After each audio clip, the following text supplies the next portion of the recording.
Lorraine Stanford, who lives on a dead-end canal, who answers a few of the questions and what her experience has been in almost 2 years now with her mini-reef.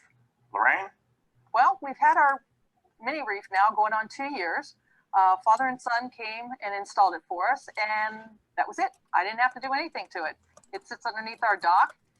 We've noticed an increase in quality, both with some of the water, but mostly with the fish. When they installed our mini-reef, somebody came out and was going to show us how to check the water quality and the oxygenation and the visibility of the water. And I didn't know anything about that. And I was a little scared because I thought, well, gee, I want to help him out because he's doing this research. And so it wasn't really that hard. So all of our neighbors have docks. And if we could get a mini-reef under each of these docks, which is out of the way of the boating, and it doesn't interfere with people getting their boats on lifts or whatever, we could increase the oxygenation of the water. The water quality will become better. The bivalves, the oysters themselves, will be growing underneath there, which is what cleans the water for these dead-end canals. I just want to point out when she was showing it, now you're going to see underwater for the reefs that she's got. So when we first saw our mini-reef go in, you know, the oysters were starting to grow and we were getting a lot of activity around. Of course, the mullet are always in the canal, but it was interesting. We would find these little fish just floating around and schooling together. So we've seen an increased activity with the smaller fish coming, and that's what I think is going to help grow the rest of the waterway. When you get the smaller fish, it's like a nursery for them. So it's a place for them to grow up and become that big fish that goes out into the big water through the Grand Canal, and then someone can catch him. This is a project to regenerate the Grand Canal, based on research and recommendations from studies done by New College and Mote Marine. This project aims to improve the water quality and increase the juvenile sea life with a variety of techniques. We will jumpstart the process by installing underdock floating mini-reefs that will be funded by citizens and grants and however we can find some money. Our canal waterway will become a filtered estuary and a nursery to replenish our fish, crabs, sponge, oyster, and other sea life. We want to celebrate this effort for the 100th birthday of the canal in 2025. We invite your participation, and it should be a fun adventure. Now, let me introduce you to our new mascot, who needs a name. I am honored to have been chosen to become the mascot for the Grand Canal Regeneration Project. I want to thank the Siesta Key Association for getting behind the project, Joyce for the website work, Catherine and Tim for supporting the payment and accounting process, the Grand Canal residents for their purchases to fill, Jean and David Wolf for getting this operation started and the installs planned. It takes a neighborhood and neighbors working together to make this a great community. Thank you, Siesta Key neighbors, for taking an interest in rebuilding my home. You make a grand difference. Okay. All right, Phil, give me a minute. Can you fill me in while I get the status up? Okay, here we go. All right, so here we are on the project. What we're talking about is the fact that the pilot met the first goals. We have 21 people that have agreed to get mini-reefs installed, and we're going to bring that first installation in on December the 18th. And we'll be in the canal on December 18th with a big sign, so you can see us as we put these in. We have access to another 9 reefs. If other dock owners want to join the pilot, you would have to act now. You'd have to order by the 14th and then on Monday in order to be able to get the monies in. And we're going to ask you to send an email again. And this one's to Siesta Key Association 1947. So Siesta Key Association back in 1947 got started at gmail.com. So you get more information and how to sign up. We also need donations. All amounts of the donations will assist the project. We have an immediate need for at least 2 more reefs that will go into dead-end canals for the pilot so we can study and show the results. Hey, they make great holiday gifts. You can purchase a whole reef for $300 and we can name it for someone special. If 3 people donate $100, we'll allow them to submit 1 name each, and we'll track and report on that name for the association. So spread the word to your neighbors. This is a neighbor-to-neighbor project. So once again, thank you very much for doing this. I want to take you to the next slide. Let's see if this will work. Yes. This is, again, our pilot area. This is where we started. Natalie and Evan are out in this area here where their homes are located. And this is the area we've concentrated on. Okay. All right. We've got the 89 acres of the Grand Canal we're going after, 9 miles we're going to hit. And you'll notice the Palm Island is the heart of our canal area.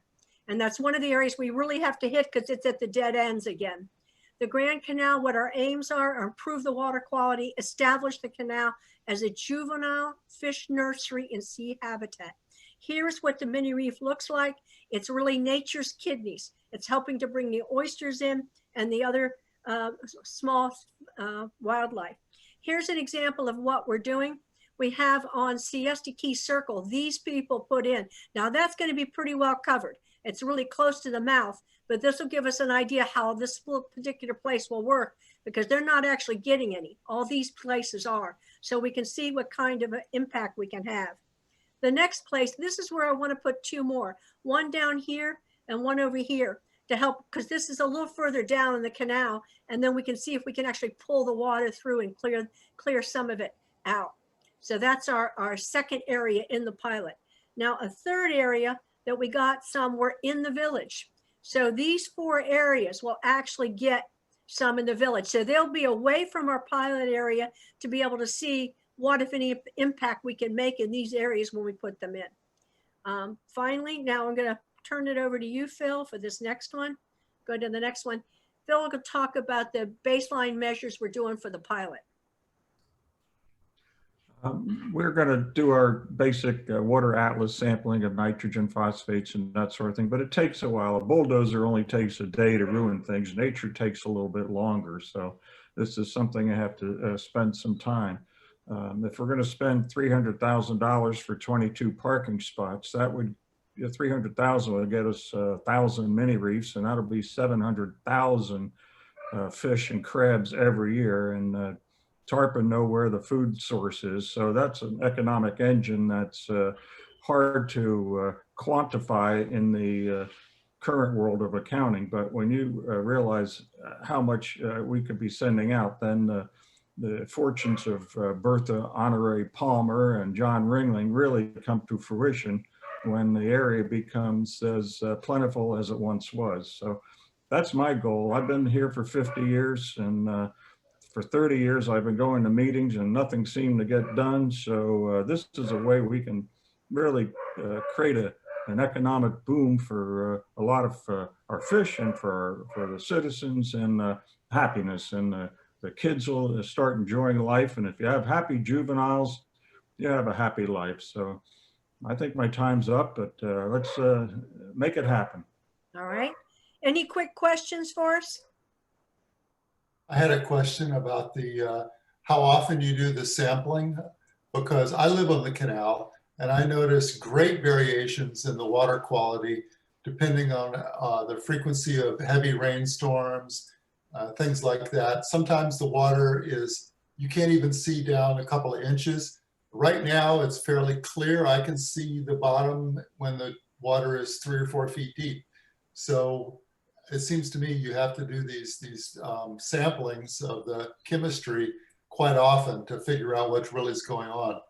Okay, let me answer that real quick. The county, John Ryan with the Sarasota Stormwater, he's decided to help us any way he can. He's given me a whole bag full of SKA discs, and that's a picture of one there on the screen. Yeah. And we can hand those out to people, and you can do your own testing. But we know certain times of the year the water is going to be clear. But the real issue is when Archibald built the canal, there was only one opening, and it doesn't have as much flow to create clarity, and the turbidity is kind of high.